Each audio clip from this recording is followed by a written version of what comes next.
Yeah, this was the only moment of the trip where I seriously thought, I wish I had bought an S1000 instead of a V4.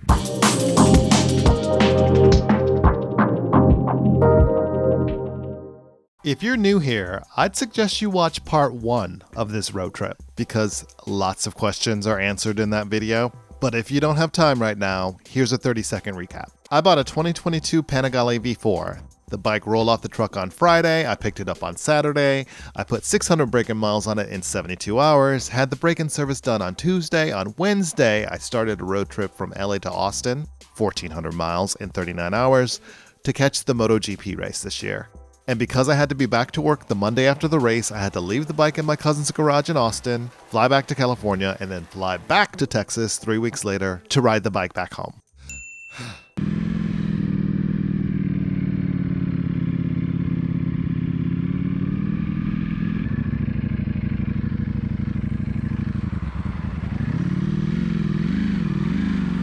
The best thing about the return trip was that instead of trying to squeeze it all in a day and a half of riding, because I had a deadline of trying to make it before the race weekend started, I was able to take my time on the way back, and I gave myself 3 full days to make it back to California. So that meant 7 to 8 hours of riding a day would get me back to LA within 3 days, which compared to the trip out to Texas would be a super easy schedule. Unfortunately for me, Texas was going through a bit of an early heat wave. When I left LA, it was 72 degrees. When my flight landed in Austin at 2 p.m., it was 95 degrees. And the forecast was for it to get up to 98 and stay that way for hours until the sunset. And as soon as you walked out of the airport, you felt it.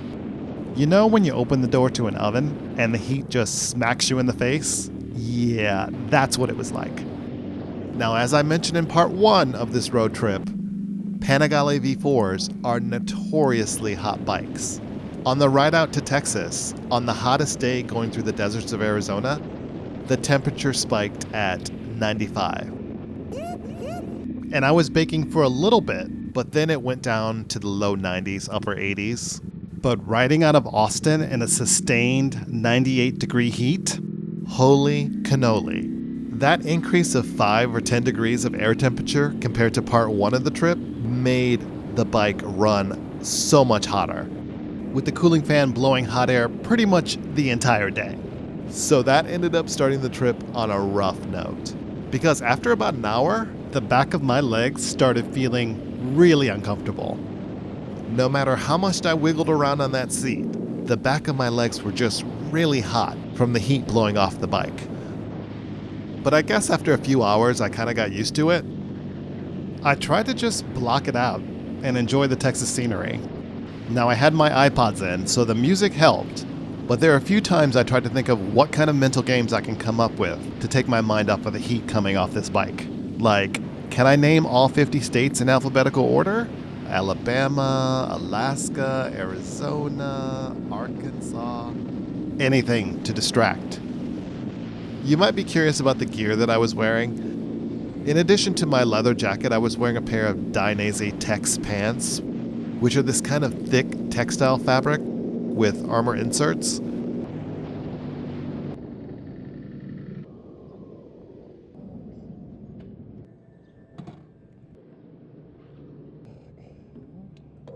In retrospect, had I known that slight increase in air temperature would have made such a huge difference in the heat coming off that bike, I would have got some leather pants.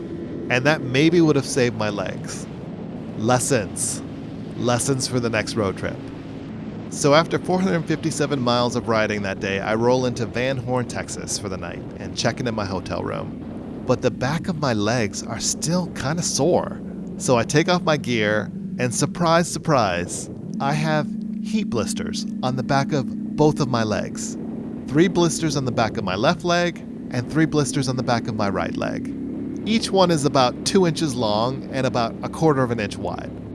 I assume that everyone out there has maybe brushed up against a hot iron at some point in their life for a second too long, so you know what this looks and feels like. It is not a pretty picture. So in other words, I have 2nd-degree burns on the back of my legs. Ouch. Note to self, pack some Neosporin and aspirin for the next road trip. Yeah, this was the only moment of the trip where I seriously thought, I wish I had bought an S1000 instead of a V4. Would my legs still have been burned if I had taken that same ride on another bike, like an S1000 or a CBR 1000 RRR? I'm thinking no.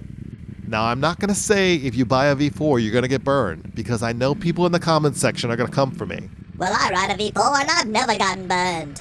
Yeah, I get it. I know I was riding in extreme conditions for an extended period of time. So what I would say is if you're thinking about buying a V4 and you live somewhere where it's hot, be prepared, because it's going to be a rough ride.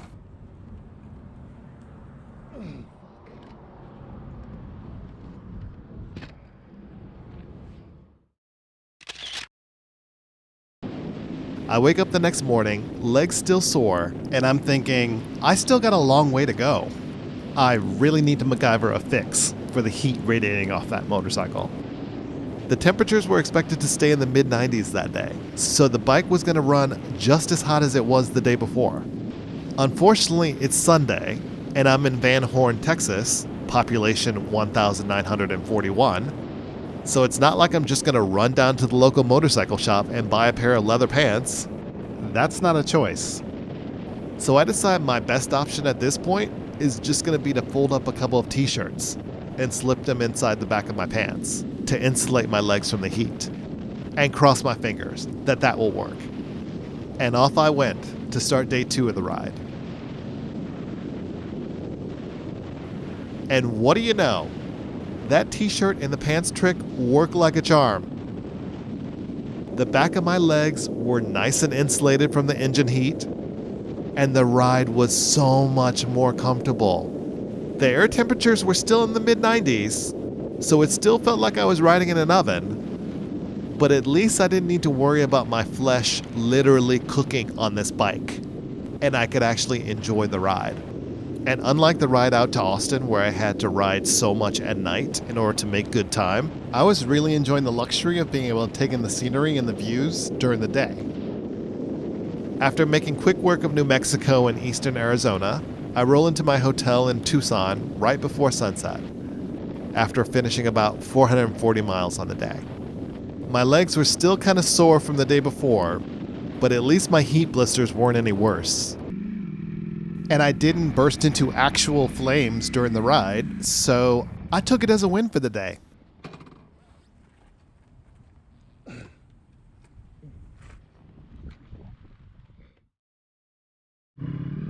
The last day of the road trip was pretty easy, even though it was the longest of the 3 days, with 497 miles of riding to get back home.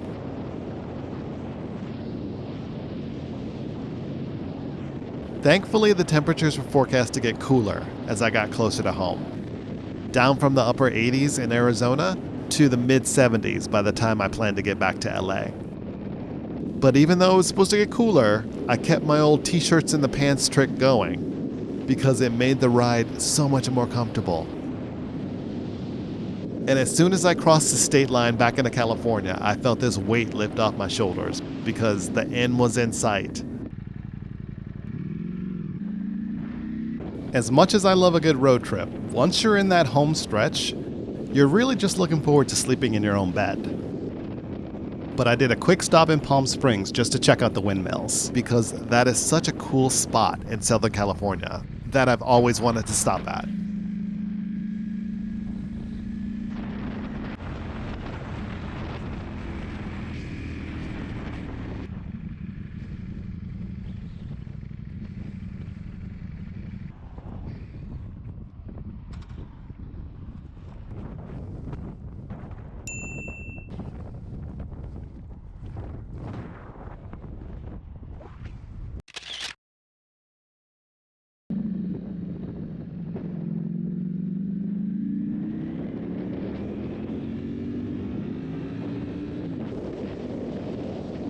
And the last part of the road trip was just a long slog through greater Los Angeles, which can take a while. If you've ever been to LA, you know how huge the city is. In the end, the Ducati was basically flawless for the entire trip, besides of course being a bit of a furnace I had no problems with it, which is what you would expect from a brand new bike. Do I wish it had cruise control? Yes. Do I wish it had a gas gauge? Yes. Do I wish it didn't feel like it was trying to set my legs on fire once the air temperature got above 80, 85? 1,000 times yes. But even with those flaws, I can't deny it is a pretty awesome bike to ride. The power, the technology, it is next level. There's this crazy part of my personality that wants to own a MotoGP bike with a license plate. This is probably the closest I'm going to get to that experience. So after almost a 1,400 mile return leg, it was pretty great to get home. The first thing I did when I got home was put some Neosporin on my heat blisters. But the second thing, I got online and ordered a heat shield kit for this bike. Lessons for the next road trip. Stay tuned for my upcoming mod series where I'll be able to tell you if that made any kind of difference. So even with the burns on the return back to California, I still had a great time. And it really reminded me of how much I enjoy motorcycle road trips. And I'm already thinking about where I might go on my next one. Someplace cooler, for sure, and only after I install that heat shielding. So for more motorcycle adventures, subscribe, and hopefully I will catch you on the next one.